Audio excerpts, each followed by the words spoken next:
Getting ready to fertilize some of these seedlings. Check the EC on this stuff.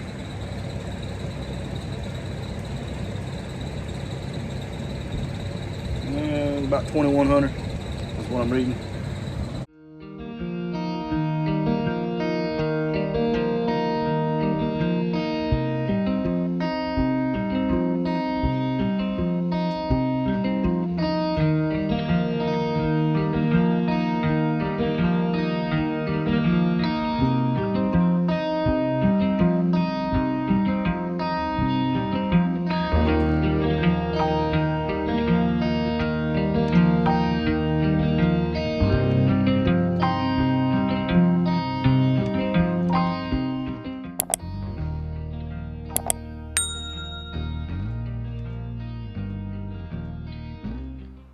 Good morning, guys. Welcome back to Lake Branch Farm. Let me cut this fan off so you can hear me. It is a warm, pleasantly warm, cloudy day here in central North Carolina. Today is Sunday, March the 30th. We're fixing to head into April, guys, and spring feels like it has sprung here in North Carolina. Everything is a yellow haze with the pollen flying around. It's crazy. That's why I'm talking kind of funny now. My allergies have been acting up.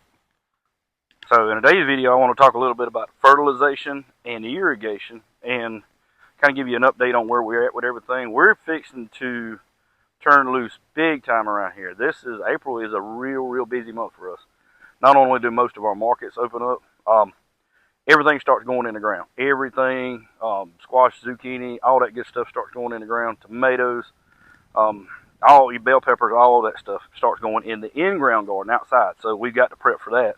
I got to put the cultivators on the tractor and go ahead and break some ground to get ready for this. But kind of want to give you an update on everything that's in the ground so far, which would be, our cool season stuff, our beets, kohlrabi, onions, carrots, radishes, green onions.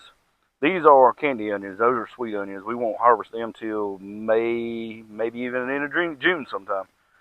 This is the newest planting of radishes I put in. They're already germinating, looking good. Bok choy, kohlrabi, golden beets, red beets. These things have taken off. I fertilized them really heavy first part of the week with 1717 and been irrigating them pretty steady. Along with those green onions, everything's looking good out here. And this is the newest planting of carrots. You can see they've germinated well. Got to get those radishes. Beth says she's going to take those radishes to market, so I'm going to leave them alone and let her get them. And the first planting of carrots. Remember, we did this planting of carrots in February. That's when we sowed these seeds. And you can see, pretty good germination on it for the most part. And we still got a lot of stuff in trays sitting around here. We had a rogue frost Tuesday. We had two frosts. Monday, Tuesday were pretty heavy frosts. I checked the Weather Channel. They predicted 40, 42 for the low. I got up that morning, it was 35. So you can imagine what happened. Those young broccoli plants, they couldn't handle it. And I actually had some squash and zucchini out here, and it got those too. But that's leftover cabbages and some kale that I got to put out, and some Swiss chard I got to put out also. But that's everything out here, and we got a ton of starts inside of this tunnel here, and most of them's tomatoes and cucumbers. And I've got my newest planting of squash and outside cucumbers and outside something else. Oh, peas. So, yeah, starting over here is eggplants. We're getting ready to fertilize these guys, and I'll talk to you about that here in a minute. All of these are heirloom tomatoes and big beef tomatoes. These are going to be, some of them are going to be transplanted outside, and some of them are going to go in another tunnel. Hopefully, I don't know if I get it done or not. They will go outside definitely. These are Corinthos. These are a slicing cucumber. They are prolific. They put off some cucumbers. Now, to tell you that if you could only plant one kind of slicing cucumber, and you had the means to do it undercover, protected culture, grow Corinto. You won't be sorry. Sun Gold cherry tomatoes, I hit them a little bit hard with the fertilizer, and you can see they are coming back from that.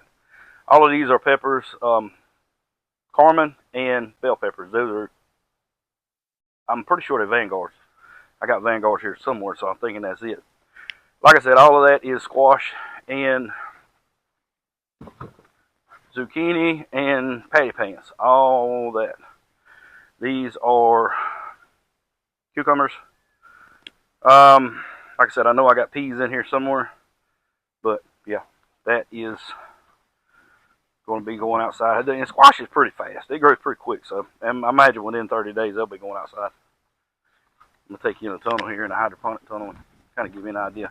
Nothing really different going on in there. It's just a lot more lettuce planting and leftover plants still in trays. All these are for sale tomatoes, sugar snap peas, which I'm going to work on them today too, probably later, and cherry tomatoes and peppers at the end. Lettuce, you can see this stuff has exploded with this this warm weather. This is what we took to market Saturday. Muir, new red fire, magenta. Arugula, fixing to take that, get rid of that. All of this is skyphos. This is a red butterhead. Spinach I'm fixing to get rid of. Kohlrabi, leftover kale, and the newest planting of lettuces and Swiss chard. This is Swiss chard we're fixing to start harvesting, and this is kohlrabi that we probably got another maybe 2 weeks, and it'll be ready for market. Looking good. Oh yeah, I wanted to share this with you guys. So, you've seen me talk about this gutter system that I made, homemade, hole saw, 8-foot gutter length, bought the caps off of eBay. It works great.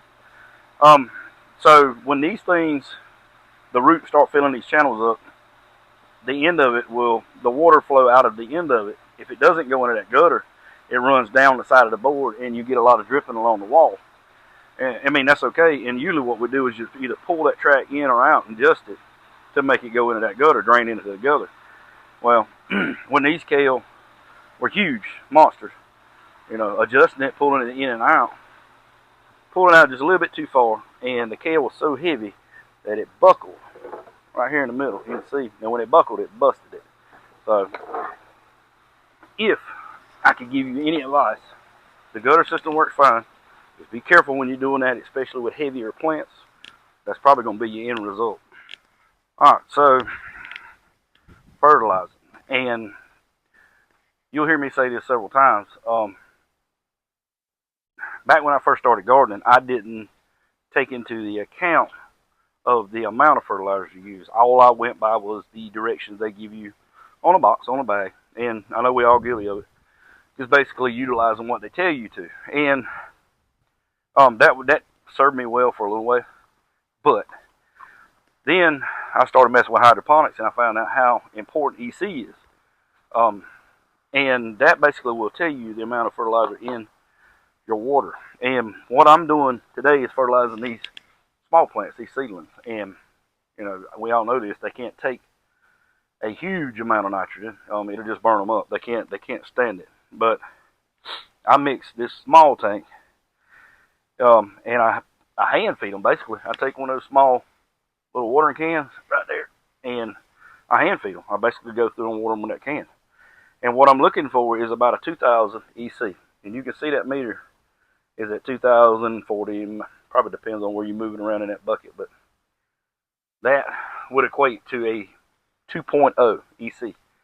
And that's okay for these. These plants here are, you know, on their way to getting on to their second set of true leaves, and they can pretty much handle that amount. Now, if these were small baby seedlings, just barely had their true leaves on, I wouldn't even attempt a 2.0. I would probably be around a 1.1 or 1.5, somewhere down in there, just to get them started. You got to remember, now we start our seeds in sterile seed start mix, meaning it doesn't have any nutrients in it, period. And the seed has enough energy in it to get that seedling to its first true set of leaves. After that, you got to start feeding it. So, you know, up until now, we had everything in a sterile seed start mix, no nutrients whatsoever, and there's none in it now. All these plants are feeding on is what you're actually putting in your water. That's all they're feeding on. And that's what we're going to do today. Now, I fertilized these guys several times, which I showed you the tomato plants. I hit them pretty hard, and they were younger. But they're coming out of it. And right now, the system, the hydroponic system that I got, I'm running about a 2.5 in it. And I may back off of it some. I may go back to a 2.1, somewhere around in there.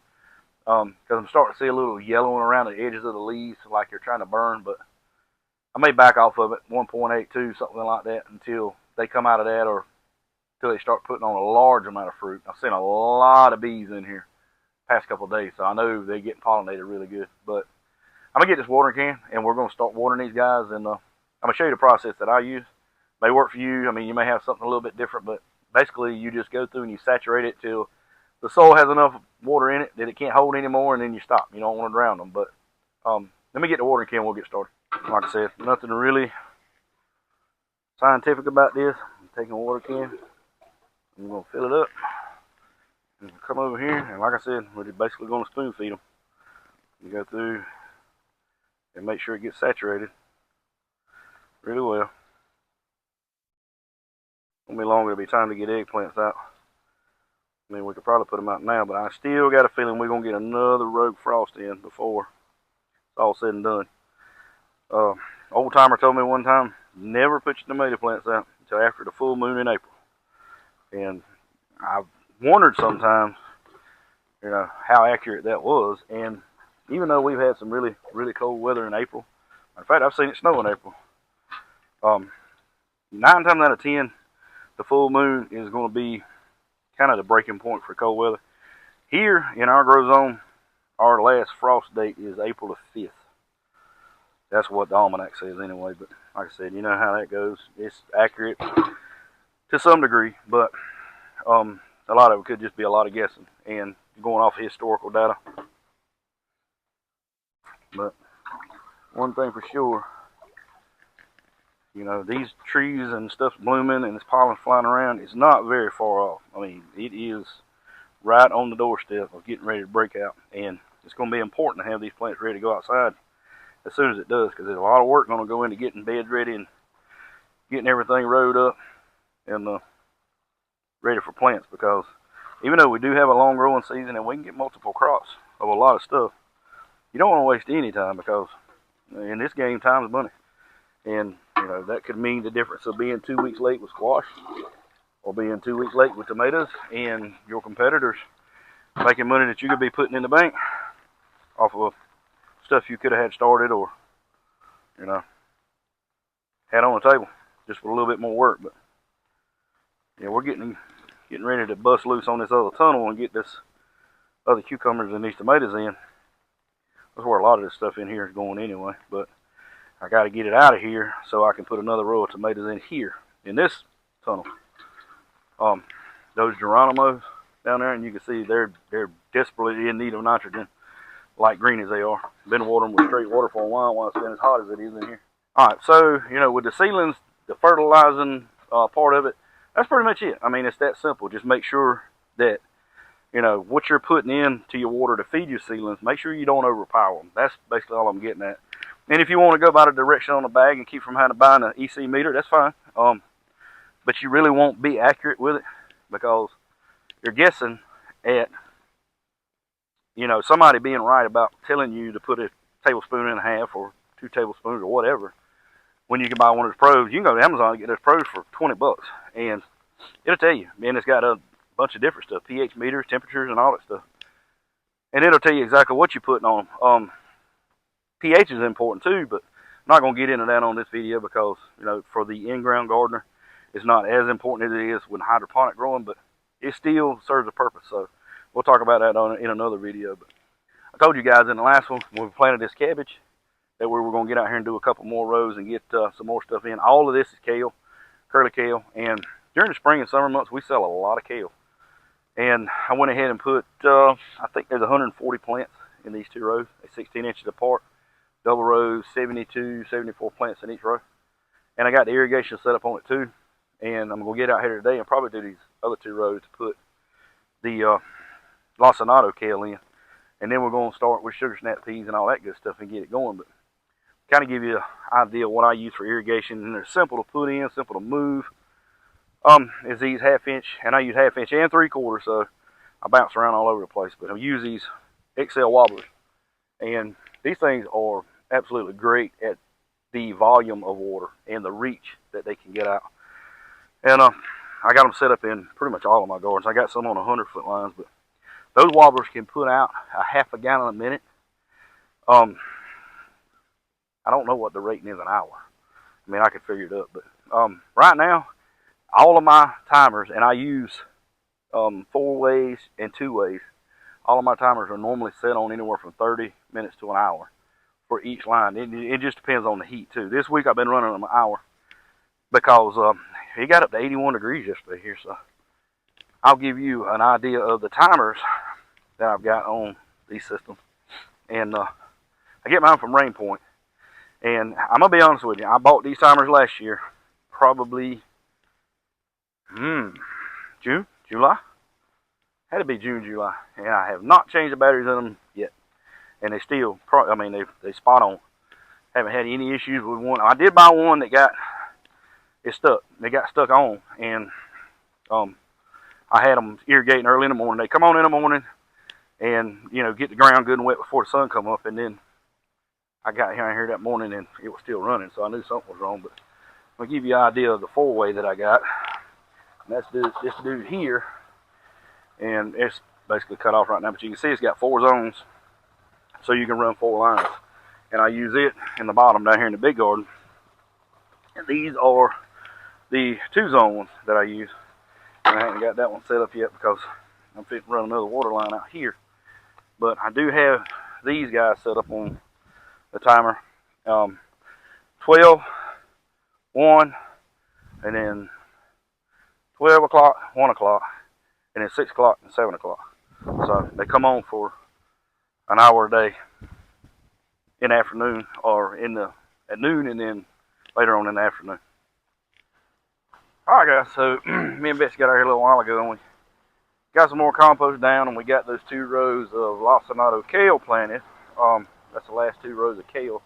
And I got the irrigation running out here now trying to soak them down real good.